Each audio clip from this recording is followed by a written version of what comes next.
আসসালামু আলাইকুম সুপ্রিয় দর্শক, আশা করি ভালো আছেন। আলহামদুলিল্লাহ আমিও ভালো আছি। শুরুতে অনুরোধ করব, যারা আমার চ্যানেলের নতুন দর্শক দয়া করে আমার চ্যানেলটি সাবস্ক্রাইব করে আমাকে উৎসাহিত করবেন, আর পাশে থাকা বেল বাটনটি অবশ্যই প্রেস করবেন যেন আমার ভিডিও আপনাদের কাছে বিনা বাধায় পৌঁছে যেতে পারে।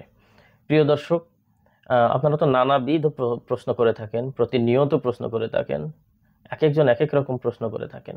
তো সব প্রশ্নের তো আর উত্তর মুখস্থ করে বসে থাকি না।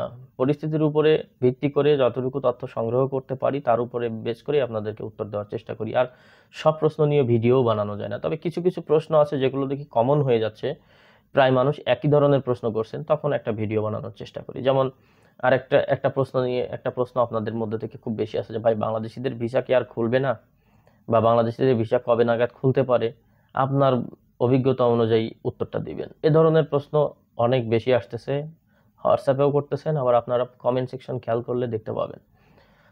তো এখানে আমার অভিজ্ঞতার কোনো মূল্য নাই। বড়জোর আমি এতটুকু বলতে পারি যে বাংলাদেশিদের ভিসা সম্ভবত খুলতে পারে, মানে সম্ভবত খুলবে না। কোন সেক্টরে? যে কোনো সেক্টরে। মানে আমি এতটুকু, মানে এই সম্ভবত, মনে হয়, হয়তোবা, এইভাবে বলতে পারি বড়জোর, কিন্তু নিশ্চিত করে আমি কোনো কিছু বলতে পারি না।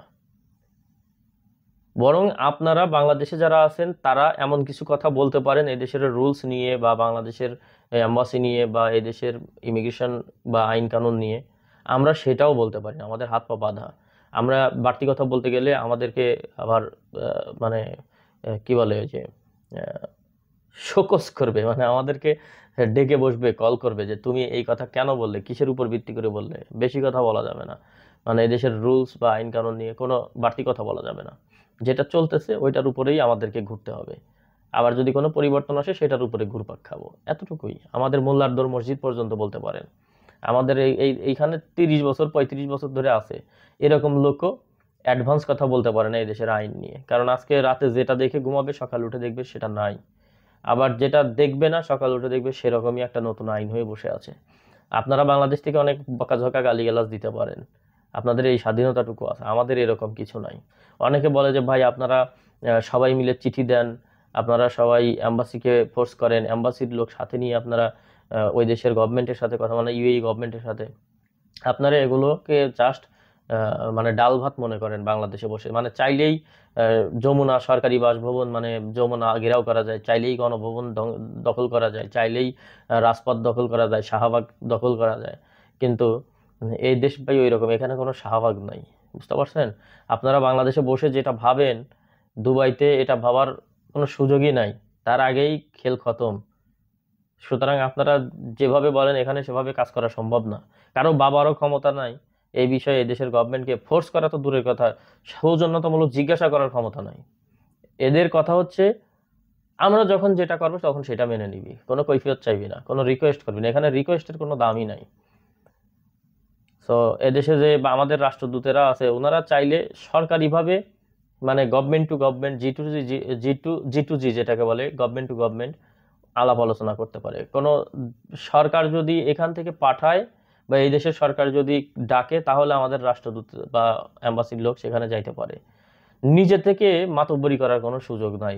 ব্যাটারে গাড় ধাক্কা দিয়ে এখান থেকে বের করে দেবে, ব্যান করে দেবো, আর কোনোদিন রাষ্ট্রদূত হিসেবেই এ দেশে আসতে পারবে না। সুতরাং আপনারা বাংলাদেশের থেকে বসে তো বসে বসে বললেই তো হবে না। আর আমি কি, আমি তো কিছুই না। হ্যাঁ, ওই বললামই তো, আপনার আমার চেয়ে আপনার মূল্য বেশি।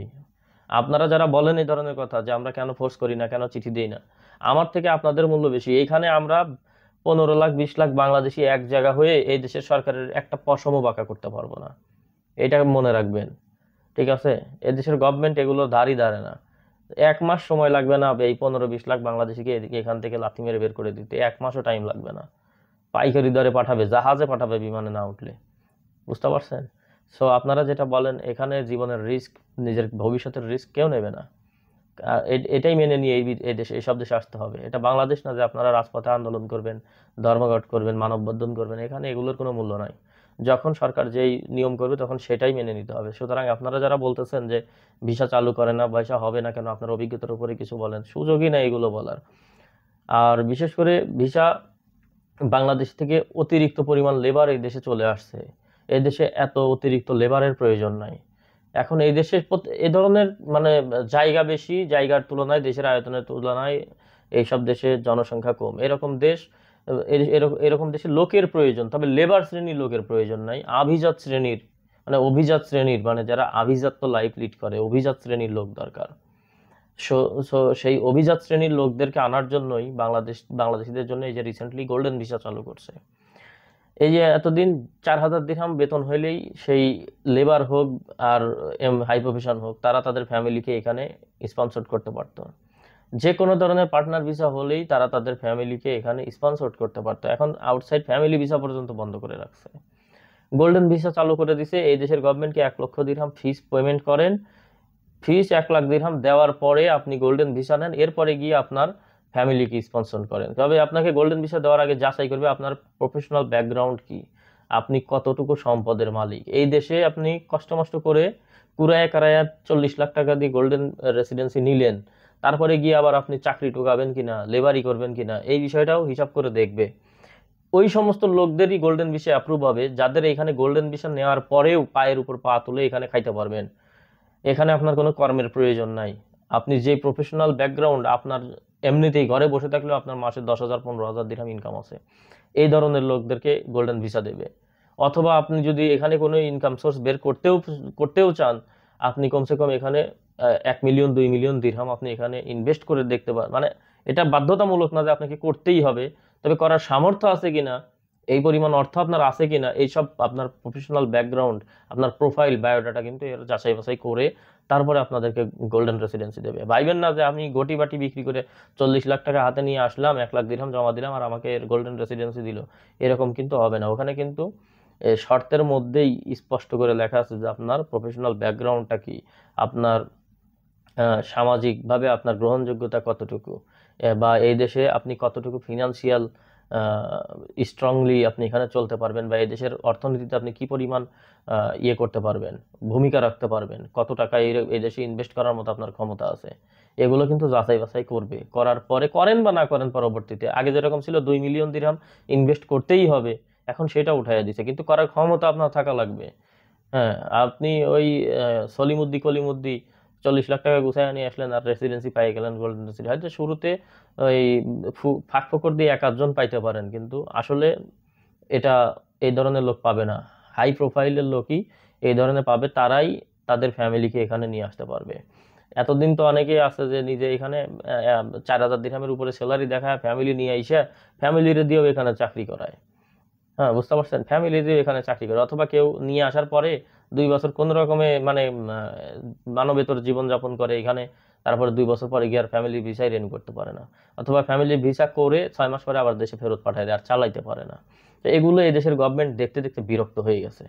তারপরে ফুটপাতে পেপার টুকানো, মানে sales manager, marketing specialist, partner, investor, এদেরকে যদি ময়লার ডাব্বার মধ্যে ওই যে কার্টুন মোটা কাগজ আছে ওগুলো টুকাইতে দেখে, বা ওইগুলো টুকানো অবস্থায়, প্লাস্টিকের বোতল টুকানো অবস্থায় যদি সিআইডিতে ধরে যে sales manager, marketing specialist, marketing manager, account manager, admin manager, administrative manager, তারপরে ইনভেস্টর, পার্টনার, এরা যে প্লাস্টিকের বোতল টুকাইতেছে, এগুলো দেখার পরেও কি এই ধরনের ভিসা দেশের গভর্নমেন্ট দেবে না? তারপরেও তো শুক্রিয়া যে হাই প্রফেশন ভিসাটা চালু রাখছে এখনো। এই জন্য গভর্নমেন্ট দেখছে যে একেবারে তো বন্ধ করতে পারবো না, তার থেকে বরং নতুন একটা ভিসা স্কিম চালু করে দেই, যাদের সামর্থ্য থাকবে তারাই আসতে পারবে, আর যাদের সামর্থ্য থাকবে না তাদের আসতে হবে না, আসা দরকার নেই। এই দেশের গভর্নমেন্ট এই ধরনের মানুষের প্রয়োজন নেই, এত লেবার প্রয়োজন নেই।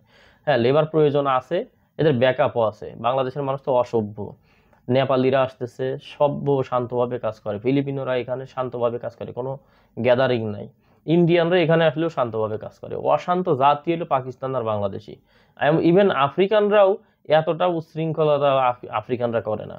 ওরা নোংরা কাজ করে বা ইয়ে করে, অপরাধ করে, কিন্তু ভিতরে ভিতরে ওরা ভিতরে বা অন্ধকারে, প্রকাশ্যে না, গ্যাদারিং গ্যাঞ্জাম বিশৃঙ্খলা সৃষ্টি হবে এভাবে করে না। বাঙালি তো হই হুল্লোড় বেশি করে, বিশৃঙ্খলা মানে অপরাধ কিন্তু ওদের মতো করে না।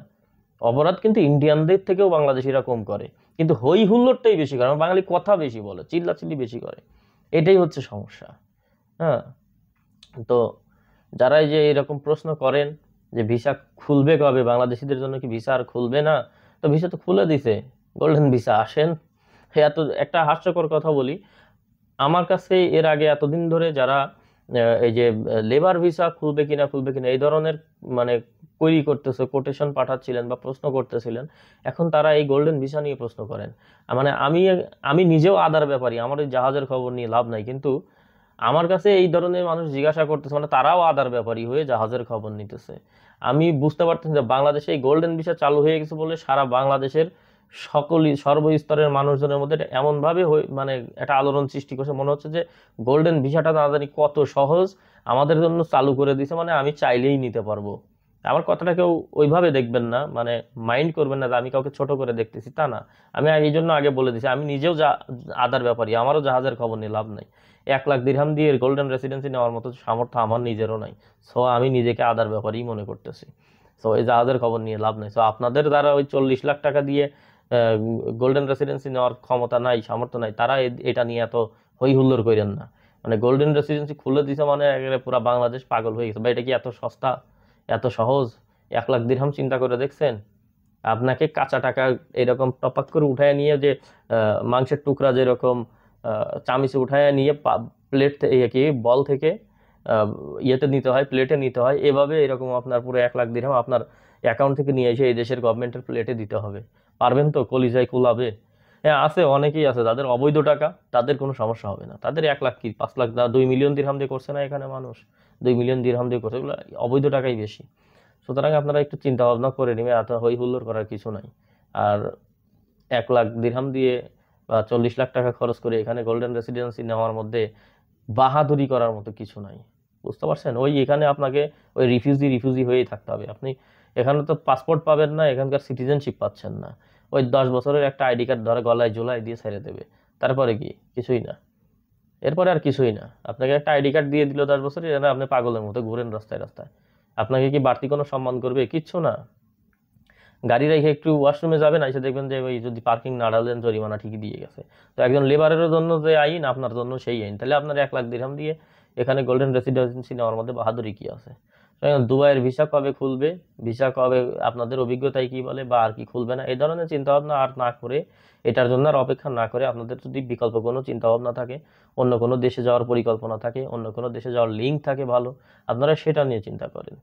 তাহলে আমি মনে করি আপনাদের সময় বেঁচে যাবে, আপনাদের এত টেনশন করা লাগবে না। তো সবাই ভালো থাকবেন, সুস্থ থাকবেন, সুন্দর থাকবেন। আসসালামু আলাইকুম।